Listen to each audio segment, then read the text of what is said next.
I'm here outside the school at St. Stephen's Catholic Church in Portland, Oregon, and it snowed this morning, but it's a beautiful afternoon today, and a good day to revisit our Novena to St. John Bosco. Today is the third day of the Novena.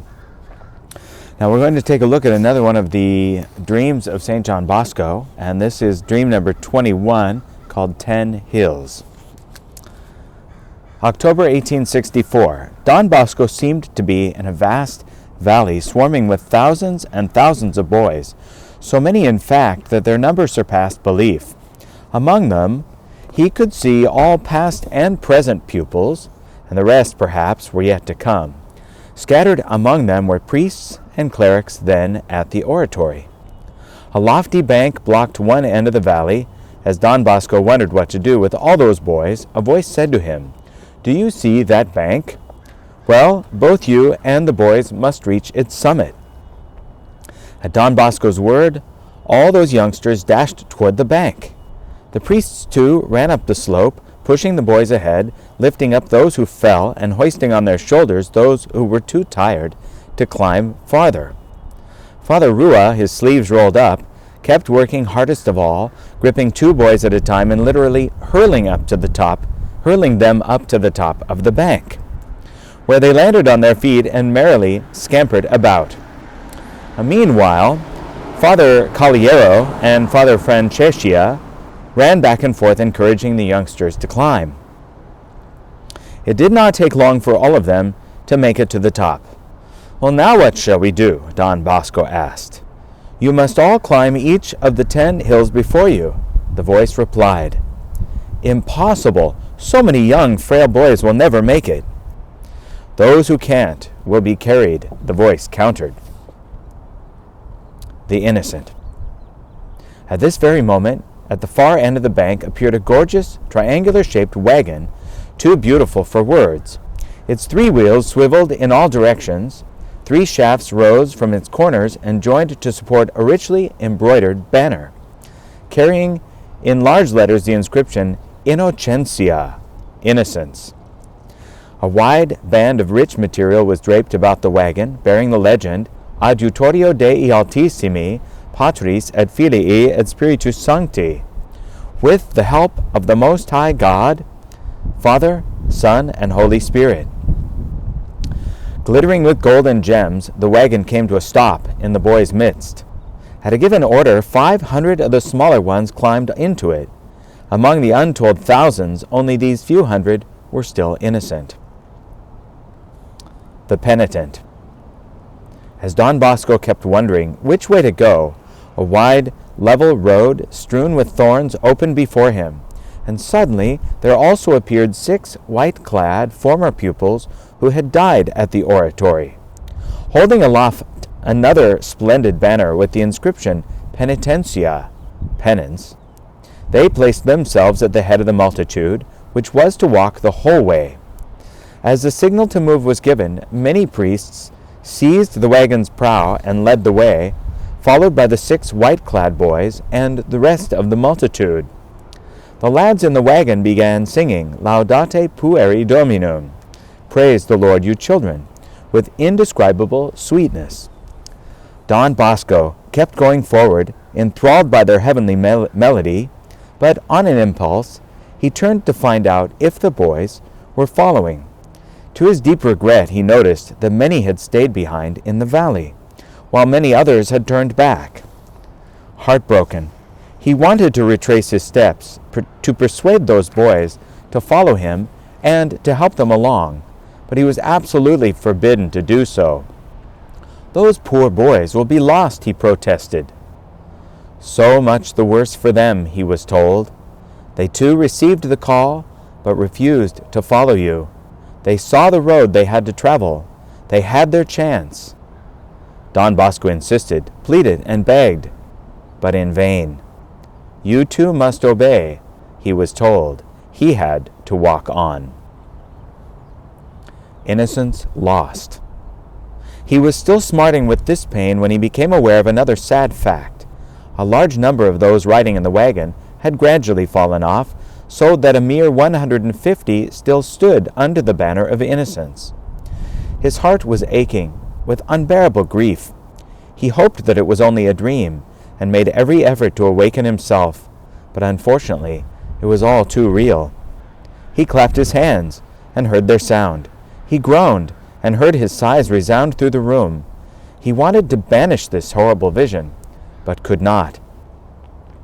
"My dear boys," he exclaimed at this point of his narration, "I recognize those of you who stayed behind in the valley, and those who turned back or fell from the wagon.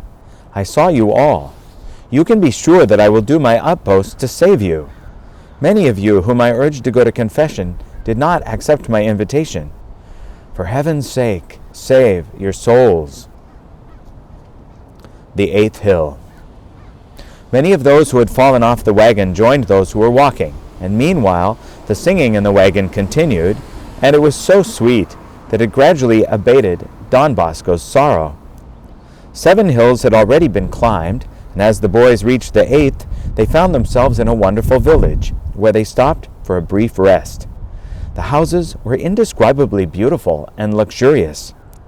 In telling the boys of this village, Don Bosco remarked, "I could repeat what St. Teresa said about heavenly things.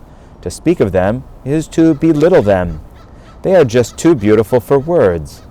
I shall only say that the doorposts of these houses seemed to be made of gold, crystal, and diamond all at once. They were a most wonderful, satisfying, and pleasing sight. The fields were dotted with trees laden simultaneously with blossoms, buds, and fruit. It was out of this world." The boys scattered all over, eager to see everything and to taste the fruit. And here another surprise awaited Don Bosco. His boys suddenly looked like old men, toothless, wrinkled, white-haired, bent over, lame, leaning on canes. He was stunned, but the voice said, "Don't be surprised. It's been years and years since you left that valley. The music made your trip seem so short. If you want proof, look at yourself in the mirror, and you will see that I am telling the truth." Don Bosco was handed a mirror. He himself had grown old, with his face deeply lined, and his few remaining teeth decayed. The march resumed. Now and then the boys asked to be allowed to stop and look at the novelties around them, but he kept urging them on. "We are neither hungry nor thirsty," he said. "We have no need to stop. Let us keep going." Far away, on the 10th hill, arose a light which grew increasingly larger and brighter, as though pouring from a gigantic doorway. Singing resumed, so enchanting that its like may be possibly enjoyed only in paradise. It was simply indescribable, because it did not come from instruments or human throats. Don Bosco was so overjoyed that he awoke, only to find himself in bed. He then explained his dream thus: "The valley is this world. The bank symbolizes the obstacles we have to surmount in detaching ourselves from it. The wagon is self-evident. The youngsters on foot were those who lost their innocence but repented of their sins." He also added that the 10 hills symbolize the 10 commandments, whose observance leads to eternal life. He concluded by saying that he was ready to tell some boys confidentially what they had been doing in the dream, whether they had remained in the valley or fallen off the wagon. And there we have the 21st dream of St. John Bosco. Let us now pray our Novena prayers. Now you can find the Novena in a printout, a PDF printout in the description beneath this video. If you print it out double-sided with a short-sided binding, you can fold it in half and have a little booklet here, or you can come to the church and get a copy. Let us pray the prayer to St. John Bosco. In nomine Patris et Filii et Spiritus Sancti. Amen. O glorious St. John Bosco, who, in order to lead young people to the feet of the Divine Master and to form them in the light of faith and Christian morality, didst heroically sacrifice thyself to the very end of thy life, and didst found a proper religious institute destined to endure and to bring to the farthest boundaries of the earth thy glorious work. Obtain also for us, from the Lord, a holy love for young people, who are exposed to so many seductions, in order that we may generously spend ourselves in supporting them against the snares of the devil, in keeping them safe from the dangers of the world, and in guiding them pure and holy in the path that leads to God. And the prayer to Our Lady, help of Christians. O Mary, powerful Virgin, thou art the mighty and glorious protector of the Church. Thou art the marvelous help of Christians. Thou art terrible as an army in battle array. Thou alone hast destroyed every heresy in the whole world. In the midst of our anguish, our struggles, and our distress, defend us from the power of the enemy, and at the hour of our death, receive our souls in paradise. Amen. And the Novena Prayer. Father and teacher of the young, in need of special help, I appeal with confidence to you, St. John Bosco, for I require not only spiritual graces, but also temporal ones, and, particularly, these personal intentions. Let us call to mind our intentions and all those who are praying this novena.